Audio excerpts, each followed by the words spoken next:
Hi, everybody. Welcome back to another episode of Energy Unleashed. My name is Suzanne, and I'm here with my partner, Kim. Well, hello, everybody. Hello, Suzanne.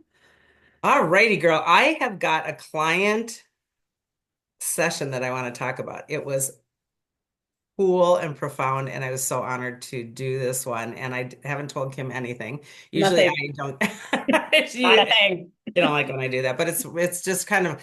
I love to see your organic response. I think it's been interesting, by the way. This is just an overview of the energy lately. A lot of people are leaving the planet. Have you noticed? Yeah, and a lot of people are getting really sick, like preparing to leave the planet. I've And noticed. and getting sick and leaving fast. I think this is the difference too. In the days when I did hospice, which was only all of what, 8 years ago, consistently, I would go to hospice patients for quite some time, and their death journey was really more extended. And I think now the condensing of time and the quickness of time is even relative to the quickness of how people are shutting their bodies down and leaving the planet. And I think that's quite fascinating to me. I mean, not easy for maybe the loved ones that are here, but I think that this just shows us that the body knows exactly what it's doing in alignment with the bigger energies. Again, micro macro relationship, right? And people got stuff to do in other incarnations, and they got stuff to do in between lives. So I've had a couple of death stories, and depending on how this plays out, I might merge two together, but I want to start out with this one. Had a lovely lady come to see me, have never had her before. She was in her probably mid to late 70s, and she had lost her husband a year ago. And she was still quite, I would say, raw with emotion on this. And yet, at the very same time, she was handling it, I think, really quite profoundly well. But when she started her story, I understood why it was so deep, because they had been together for since they were 15 Mhm. years old, right? And I mean, these are those marriages that I don't think are going to be happening anymore, where people are together for, 60 some years, because it just isn't the thing we do anymore. But it was quite profound thinking that these two that were, pushing 70, 80 years old had been together since 15. First of all, that was amazing. And we did one recently, by the way, on soul mates, twin soul, soul flames, blah, blah. So you can relate back to that one if you are not understanding what I'm talking about. But she felt to some extent that this was her soul mate because she had been with him since day one. And I thought that that was super cute. Anyway, he was quite an interesting fella. She gave me permission to talk generically about him, and that he was a plant person that worked for the University of Minnesota. He was very much about doing research and study. And it kind of makes me think of that one really weird, what was it, Interstellar? Isn't that the movie where we're trying to figure out how to make food on other planetary systems because Yeah, like some, on Mars yeah, or whatever, or wherever. Yeah, yeah, yeah. right. And he seemed to be sort of like a pioneer in that regard, meaning that he was really pushing the envelope. And I thought that that was cool, meaning that he was almost 80, pushing the envelope for the University of Minnesota to really do really different and like untested things to reproduce plants in bigger and more capacities and this, that, and the other thing. So he was a massive pioneer in the industry. And Mhm. he was very, very well loved and very, very well known in the University of Minnesota, plus in the Senate, because he would be the person that was in charge of going down and, fighting for what grants, Mhm. whatever for the money, right? For research money. So not only did the University of Minnesota staff and all of those people loved him, but he had quite this large presence. And she worked with him, but not 100% in tandem. But she also is the energy of like the plant and animal kingdom. So again, these two had a very, Oh, cool. yeah, really, excuse me, symbiotic like energy that worked really cool. But he was always the shining presence. Okay. So he wasn't terribly, terribly romantic overall all the time, I gathered, but as this week when he finally did die was going through, he was saying some really interesting things, she said. And it's funny how a year later we have retrospect, right? We can look back and go, oh my God, I actually remember he was saying this, or I remember he did that. So as we were going through things, she was going in her head and remembering and validating a lot of these things, which I think is really important when we lose somebody because it starts to make clarity in that they know that they're going. Now, I don't know that I'm Yeah. going in the Suzanne body that's sitting there necessarily, but the higher version of me knows that I'm going. So oftentimes we will give little indicators on how we act or talk, right? Oh yeah, that is so fascinating to me when you hear stories about, Isn't that it's so yeah, like common? they prepare in different ways, like whether it's lining up their information or Or their letters. passwords, or I'm Yeah, gonna, all kinds of stuff. right? Like, yeah, yeah. Yeah. And so she said that she was recalling he was really making statements of that he was quite exhausted. And now this man was not the most healthy. He was just a balls to the wall go-getter, wouldn't stop anyway, but did have, I'm sure he was diabetic because he was on that, what is it, GLP or Mhm. GPL, GLP, whatever, the Yeah. Ozempic stuff. And he had heart issues and he had some other issues. And so he was indeed struggling with his health, but that didn't stop him in terms of go, go, go, go, go. So that's another thing to keep in mind. But anyway, so he was at the end of this really big presentation and giant project, and he asked everybody on the university to come and see whatever it is that he was, bringing forward. And for some odd reason, she said, like, everybody under the sun came. And she said it was really amazing because it was just like everybody was there and they were really enjoying his enthusiasm and they were enjoying everything. And they're like, oh my God, this is a great project. We're all going to bring this forward, blah, blah. So that was one element that happened just prior. And then the other element that happened just prior is he took her on a car ride and he said, I want to show you something. And it was very spontaneous. And she's like, what? I don't know if this was all the same day or the day prior, and it really doesn't matter. But he brought her to this field and she has one specific flower that she just adores, and it's orange and it's not all that common, I guess. And then he brought her to this field that was filled, like an entire field just filled with her flower. And he Really? said, I just want you to see this. It's just so magnificent. And they pulled up and she said they just stood there in awe for the longest time, just taking that in, taking that in. And so lo and behold, they have the big day and everything was pretty exhausting because it was a pretty big deal. And they came home and he was a wild fan of a certain kind of, I believe she said salmon maybe. And he wanted to go down to their little grocery store at the end of the corner where he always went to get his salmon. And she said it was a gazillion dollars. And she's like, can't we just eat something else? And he's like, no, I'm going to go down and get this salmon. And she said, well, I'll walk with you. And he said, no, you just relax. And he left and he turned around and he said, I love you. And he gave her a kiss goodbye and she didn't think much of it. And sure enough, he didn't come back. And then he didn't come back. And she's thinking, well, gosh, he must have just slipped over to say hi to so and so, or he did such and such. And then he didn't come back. And now she's starting to get confused because he didn't have a cell phone or he wasn't answering a cell. She wasn't quite sure what was going on. So she called her kid and she's like, did dad stop over there? And she's like, no, what's going on? And she's like, well, I'll get back to you. So anyway, longer story short, she ends up going down, and sure enough, he was in the actual grocery store and interacting, and then literally just fell over and had an aneurysm in his head. And they tried to revive him there, but of course I don't remember if she said that they actually took him to, oh, they did. They took him to the hospital. Yes, they took him to the hospital, but he was non-responsive except for his eyes. And she said she had a really difficult time because she was wanting to talk. Now, this is another thing I want to bring forward, and I'm weaving in a couple of lessons here, in that it's important for us to understand because they're not communicating with their voice, we get really worried that they're not hearing us or understanding us. We Right. don't need to communicate with our voices when we're non-responsive. It's telepathy at this point, right? And that really frustrating, horrible feeling left within her of his eyes kind of pleading, it's important for us to understand if you're ever in that situation, use your telepathy, use your voice anyway, because they will get it. Mhm. Smooth the waters and have those interchanges because we feel like we can't talk because they can't talk, and that's not the case. Does that make sense? Oh, it totally makes sense. Yeah. Yeah. Yeah. And so these are moments that we want to kind of be aware of before we get into the situation where we're losing someone.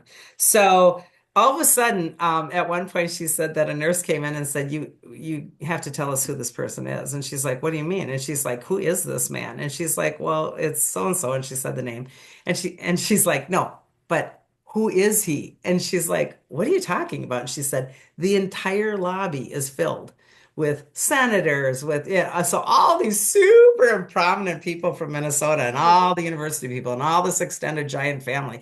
So this man was loved and revered beyond measure, and it even showed up in the hospital, which I thought for her was really freaking cool to be Yeah. able to see what an impact he made. Anyway, throughout the story, I'm just going to wrap it up in that she definitely had that choice of taking him off life support because he wasn't going to be making it. Mm. And these are things that are really, really tough for us, especially when we've been with someone since 15, right? And so it is important for us to look at the bigger picture. And the joy of having a session, even a year later, is going, holy crap, I'm starting to put the pieces together. So I tap in and I hear him immediately saying, I said, to her, he's right here. And he keeps saying, my work here was done. My work here was done. And she's like, yeah, but, and this is, I love when, not that they argue with me, but a human reaction is no, but, right? No, but his human self was saying he had so much more to do. And Yeah. I said, no, his higher self is telling him my work here is done. And she's like, yeah, but it was, the project isn't wrapped up yet, blah, blah, blah, blah, blah, blah. And I said, his work here is done. And I said, all I hear is legacy. And I hear legacy, legacy, legacy. And she pops her eyes way open and she said, that's so weird because we're starting a foundation for his legacy right now. Oh, that's so cool. Right? Wow. And I said, "Oh, isn't that interesting?" And I said, and he also said, everything is in good hands. Everything is where it's supposed to be now because he has clarity. Mhm. And my work here is done. My work here is done. And so she's like, "Well, that is kind of really true." Now she puts the pieces together. And I think this is the joy of being able to just get through the, not that you get out of the grief, but you get through the grief to start to see, oh, there's way more puzzle pieces.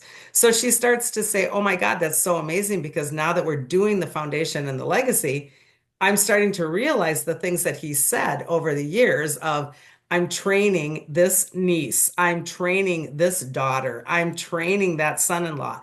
And he had been putting tentacles out for years and getting ready for this because the body was shutting down, Wow. right? Yeah. And it's so Preparation. I mean, for fascinating. years preparing. Yeah, And then like he gets three, done. like 3 years or so. And she's noticing his decline. And of course, they're like, well, I'm almost 80. Of course, I'm slowing down, but he wouldn't slow down. He wouldn't slow down. And then he's fighting things like, it's hard to be on those meds and have that heart stuff and not slow down. So that's that kind of conflict in the household. And you want them to slow down. And yet the higher self knows exactly what it's doing. It's really funny. And so, anyway, as they're moving through this legacy, she's got all these questions. And I'm even like, well, I don't know if I should talk or if I should just let my daughter talk or if we should both talk. And again, I said, don't give that power to me. Give that power to you and your higher self. You can decide on the spot what feels right for you. But I said, I think this is important for you to look at your soul contract now that he stepped out. Why are you still here? And she looked at me, she goes, I don't know. I don't know. And I said, yeah, but you do know. I said, you've even brought it forward. I said, you're in charge of this legacy, aren't you? And she said, well, they really want me to be at the university. And I said, and it's time for you to step out of his shadow. And it's time for you to move forward and coordinate all the people that he's been training in your family. And I said, this is a family extended DNA soul contract that was unbelievably obvious that everybody is plant people. Everybody has the passion. Everybody over the years of just hanging out with grandpa or dad or uncle has been trained, Oh, right? that is so interesting that to think about the contract that coming in and that they knew their purpose so early, like just Right? this is it. Passionate about plants and like paving the way for, I mean, because that industry, think about it, when he was in Yeah. his 20s, that was huge industry just starting. Yes.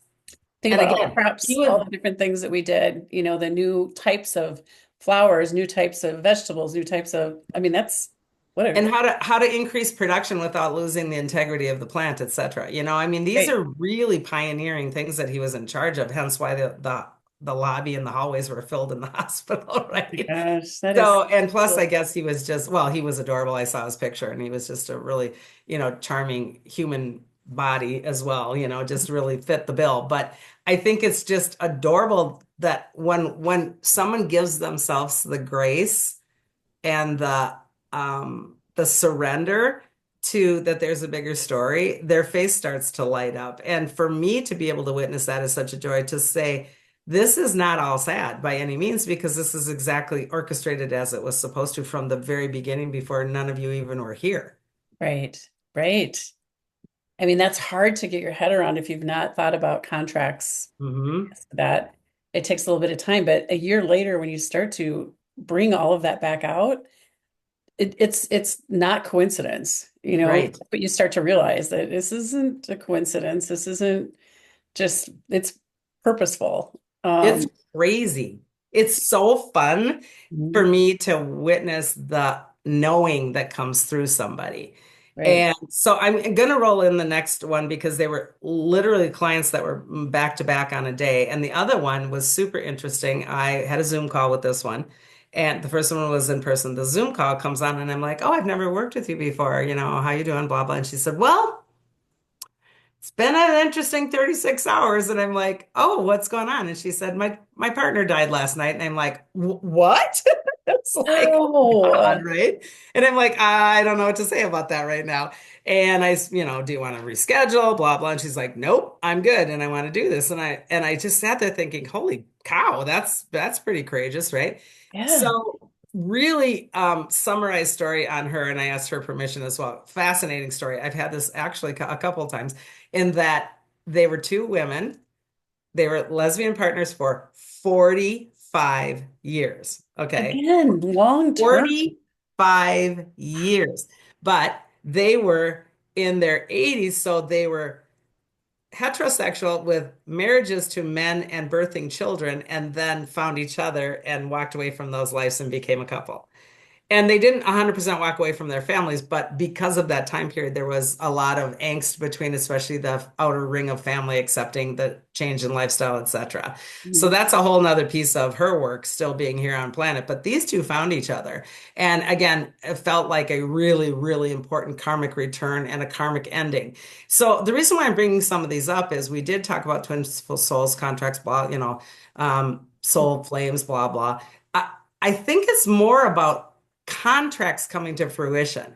I think this is more about we're finding these karmic returns and finishing these contracts and doing it before even one of the other partners leaves the planet, because then it allows that other partner to shine. It allows that other partner to finish out their own karma that came before the flame karma came together. Are you following that? Yeah. So, when like this one huge contract change in the middle of, of having marriage, kids, contract change, Yeah. where you have a different partner. Um, but I get when you're with somebody for 45 years, there's so much that goes in that relationship and whatever karmically you're working on, because you Yeah. do, no matter who you're Yeah. with, you're working on something karmically. I can see where one person leaves that relationship in death and that, yeah, you have more to do here. You're still here, Oh, oh, or you right? wouldn't be here, right? Or you Yeah. both would have got taken out on the highway with a semi truck, right? I mean, But that's when the way you it goes. go through like the grief of this thing, it takes a little while. Like the Yeah. grief part can really take you down if you're not careful. But if you go through your grief piece and then you start to really reminisce and think about some of this, I would think it would Mhm. bring forward or Healing. clear Yeah. that so that you can do what you need to do, right? Exactly. Yeah. Exactly. And it's so orchestrated from higher powers. That's what's so fascinating to me. I And love yet that we it goes don't. back to contract because it's so logical for me because I'm such a logical brain. Like, seriously. Right? Doesn't it just make Yeah. so much sense though? I mean, Yeah. really. So these two women get together, and the one that died had absolutely acquired massive health problems in the last several years, and actually had some kind of a frontal lobe issue where she was not technically dementia, but very similar to, and then losing body function. So at the end of her days, she was actually in hospice in their home. Mm, So, and the gal that I was working with used to be a nurse, so she was very prepared for doing the hospice experience. And very much the female energy is the one that was left, and the one that died was very much the male energy. And this oftentimes comes together not only in just lesbian or gay, or it comes in all forms, heterosexual as well. I hold the male energy, you hold the female. And oftentimes we women are holding the male energy even over our male husbands, right? So these are interesting dynamics. And what went a little bit further, however, in this relationship is the one that was dying was not totally into quote unquote the woo-woo stuff. And okay. the other one was very much into the woo-woo stuff, especially when she was married with children. And then she sort of put it on the back shelf just a little bit, not 100%, because her partner was not as comfortable with that. Mhm. And so she wasn't really, showing those thought patterns or voicing those ideas in front of this partner. And she was a little bit more, she didn't close it off, but she just wasn't using it. So it kind of was laying dormant. Mhm. However, as I think she was going through this process of the death and dying, she actually had my book, The Energy Healer's Book of Dying. I think that's how she found me. And she was really starting to upgrade again her psychic senses and go, oh, I can feel this, I can sense this. And so the joy that this woman had was so insane because she was so okay with this death because she knew her partner was ready. Mhm. She knew that her contract was done. She knew that it was all about her still being left here and that she now could step back into her holistic self that she had stifled because of this relationship. And it was really, really super interesting to watch her, as well as the other gal, reclaim who they are in a bigger self-love way instead of being a shadow to someone else's exuberance. It was so interesting. They were so similar and they were literally one day apart, right? You, So, that's so interesting. So when we're talking about people that are still couples and you're still here, shouldn't this should be something I'm saying should, but we should be working on this right, already, not to be in right, someone's shadow, right? right, right. Exactly. Exactly. Way. It's important for us to get that. So, funniest story about this one is that I typically work in my healing room on a Zoom call, but I was really called to go out into my backyard when I did the actual healing part on this gal. And she's very much an elemental 2D person. Again, the plant kingdom for the other one, but the trees and the trees loved this gal. And so I said, that's so weird because I don't normally go outside, but I always follow my intuition. And I'm like, okay. So I went outside, and the very first thing when I opened my door, I have a patio out in the back, and I stepped onto a bird feather about this big. In fact, oh my goodness. Well, I don't know. It's way across my room. It's a little bird feather about this big. And feathers for me are always indications from angels or helpers or guides or whatever. So I had to giggle. I'm like, that's cool. I'm going to tell her got this sign already because this gal was not into this stuff. And here she is giving her a sign like hours after she actually transitions, right? I step 2 steps further and I'm going to see if I can actually get this on here. What is that? Is that It's a It's a heart, literally almost a perfect heart, and the feathers right next to it. Can you Oh see my it? God. And It is a heart. this is made out of the crumbles from the tree. Trees. Yeah. It's all the crud that falls from the tree, but it was Wow. almost the most perfect, profound heart. I took 2 steps from the feather and I looked at him like, you have got to be kidding me. And within the heart is another fuzzy feather. So it's like the two feathers found each other and there's embedded within the heart. So again, these are really, really Oh, I see beautiful the fuzzy signs. one over there. Yeah. Yeah, Okay. can you see it? We can get these signs from, our loved ones that are gone. But what was so profound about this, well, okay, let me back up. Sometimes when they die very quickly, like she was only dead, technically dead for what, 12 hours, if that. Yeah. And Right. so they're very interactive still and really being able to do things because they haven't 100% gone. They are transitioning and transmuting, but they have the ability to assist, I think. And then they will go through a period of time, oftentimes like the other one. The husband was really pulled back because he was into his other things now. He was doing Mhm. other things. So he was pulled back. But Right. this one was so newly dead sounds funny, but new in the death process that it was really easy to connect with her. But not only did she give the sign, but the level of awe, I've never channeled someone this newly dead. The level of awe for this woman was so exuberantly overboard in terms of she wanted her partner to know that the partner was right, that all this woo-woo stuff was real, but it is real times a zillion. She's Oh like, my you God. have no idea. She said, I never knew. I never knew. I just want you to know. Now I know. I just want you to know. And she was going on and on and on and on and on.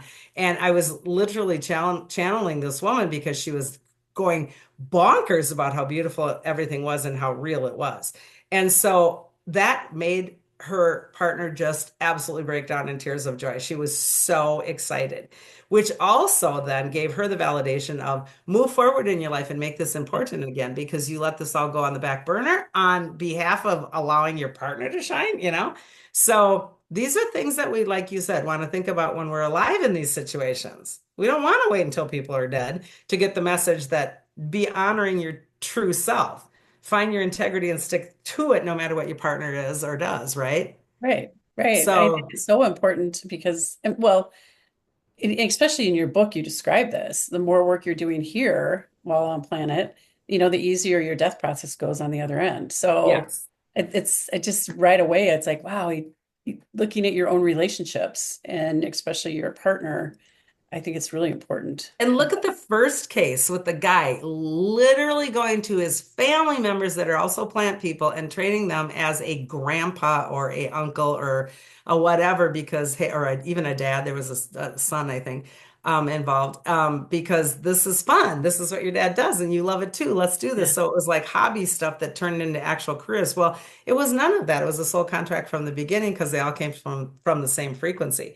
yeah. So when I was drawing out kind of like how fractalization works for this woman, she's like, "Oh my God, this was orchestrated from day one." And I said, "Yeah, isn't that awesome to know?" And so for her to move forward with this legacy foundation is really great for her now to be able to shine. That this is when she needs to bring her passion and all of the words and all of the differences in frequency that she never got to bring to the table. The mothering of it, the Mother Earth part of it, the compassion and passion and empathy part of it.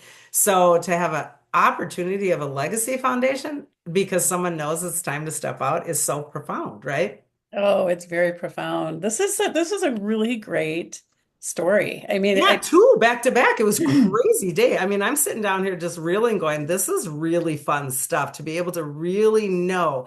We don't know what happens on the other side, or do we? Because we get a lot of messages. So let ourselves believe in that magic, right? well, and right now I mean, and this, no, depending on when see this video, but we're just going through a full moon. And Yeah, that is part of it's letting go of what's not yours anymore.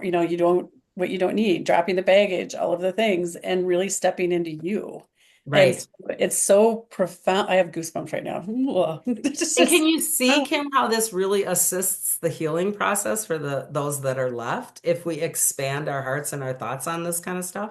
yeah. And I do highly recommend your book. I used your book when my great aunt was passing away, and it was so helpful. Plus, it helped me open my eyes to look for and Mhm. feel and see certain things that I wouldn't have, Right. if I hadn't gone through that process in your book. So, And uh, be present with it. Like, I wasn't going outside to look for something that was a message, but I did honor my inner voice that said, get your butt out in the backyard on your patio. So I was aware. But the second I looked down, it was like, oh, these are messages. And then it's like, holy cow, when I saw the heart one, I mean, it was perfection. There was nothing around it. So how does the wind do that in your right. backyard? I was You just know? thinking because we had high winds and gusts over the last few days that how does that work? Like, And there was nothing that was an indentation to even create it on the actual patio stones either. So, I mean, you just have to kind of scratch your head and be grateful, yeah, totally right? beautiful. I that Yeah. it I'm sure her heart just filled like with so much love Oh from my God, she it. broke down, it was the whole breakdown of joyful, laughing, laughing. And this was the other thing about her, her laughter, this particular gal's laughter got really squashed when they had the fights of, changing lifestyles and families and blah, blah. Mm. And it's her job to bring joy and laughter into this planet. And that other partner, I'm not saying was stodgy, but it wasn't that same resonance. It didn't carry constant childlike laughter. It was very adult and very male. And Wow. so when that partner gets out of the way, I get to come back to that organic laughter of life, and that's her gift. She's one of those people. So really think about when you're left behind because someone leaves you because they choose to die. It's contractual that you're still here. So look at the things that you want to fulfill in your personal contract now. These are the things that I didn't get to do. I have another friend who really pulled back on some of her really creativity and her passion for cooking and her passion for creating, especially baked goods, because she became, much more focused on I have to go work so we can get retirement. And then when her spouse stepped out, now it's like pastas everywhere, beignets are everywhere. It's like crazy, focaccias are coming out of her ears. I mean, it's great. So these are the chances that we have then to do our own checklist of I accomplished this while here on planet. This is awesome. And it can be very exciting. Well, and the thought just came in that it's not only for death, it's for divorce, Yes. and other situations where you break a relationship, or separating from your partner or whatever that is. It's that time to look at yourself personally and, really move forward in who you really are. Yeah. But I'm very intrigued by what you brought to the table today because I do honestly believe we are seeing decline in some people that are close to us. Mhm. And it just seems to be happening pretty rapidly and kind And of so watch for your signs now. Watch for the little casual comments of, geez, I'm just really exhausted, yeah, and allow that, right? yeah, Because the body is talking itself into the release as well. yeah, So the body is organically doing what it gets to do or needs to do. And we want to honor that and not be scared of it because it's not about us, it's about them. exactly. Yeah. Exactly. But man, as a human, it's hard to let go of people like that, you It know? is. And this is why the magic and the enchantment is what helps the grieving process. We still want to grieve. Mhm. I write about that in the book, and it's important to grieve because we're designed to do that. And if we don't, we're really missing a huge piece of this.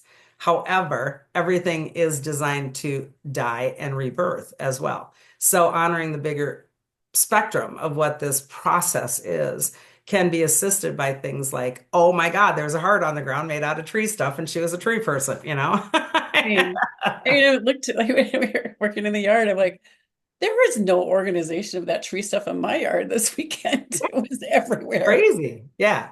Yeah. That's So so lots of cool. fun. They can Yeah. be fun, right? Oh, yeah. It can be Cool. loving for sure and just full of hope. And I just think it's really great. Yeah. Hear stories like this. So, Yeah. I was honored to have two right in a row. That made quite an impact. yeah, right? Yeah. All right. Take what resonates. Share it with somebody. Share it with somebody truly, maybe that is going through some grief, even 2 and 3 years later. These kinds of stories will really ignite purpose and kind of like the ability to look back on things with a new perspective and a new eye. So if you do have someone that is maybe possibly grieving, or like Kim said, if you have someone that is struggling with in the midst of getting close to losing someone, these are all stories that can help ease that pain or kind of navigate that new territory as well. So maybe hit the share button, the like button. Please subscribe. It helps us to get the message out, and we truly are here for you to help heal. So take what resonates, toss what doesn't, and until next time, Cosmic Hugs.